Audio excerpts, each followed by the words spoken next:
Kung magkakaroon man ng impeachment ngayong 2026, yan ay dahil doon sa mga unresolved na mga issues pa rin. Doon sa pang-aabuso sa kapangyarihan ni VP Sara nung siya ay DepEd Secretary at ngayon na siya ay Vice President ng ating bansa. So wag nating alituhin ang taong bayan. Ang usapin dito, pang-aabuso sa kapangyarihan. Ang usapin dito, yung nawawalang milyong-milyong piso doon sa intelligence at confidential funds na matapos ang isang taon ay hindi pa rin pinapaliwanag ng Vice Presidente. So minsan nga dahil dito sa mga sinasabing ito ng senador, napapaisip tayo, siya ba ay senador o president ng Sara Duterte Fans Club?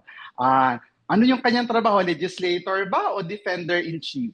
Sa dulo, what we need to underscore ay mula noon hanggang ngayon, mas lalong lumalabo ang mga issue. Mas lalong hindi nasasagot ng Vice Presidente yung mga akusasyon at yung mga aligasyon sa kanya. Sa dulo, mas lalong nakita natin yung refusal ng Vice President to cooperate dun sa investigasyon. Kaya the truth is still out there. Kailangan pa rin natin ng mekanismo para kuhanin, hugutin yung katotohanan sa pang-aabuso sa kapangyarihan ng Vice Presidente.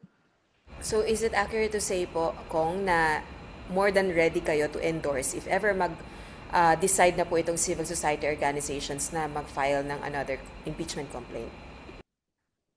So the citizen complainants from civil society organizations decide to file another impeachment complaint, we are more than ready.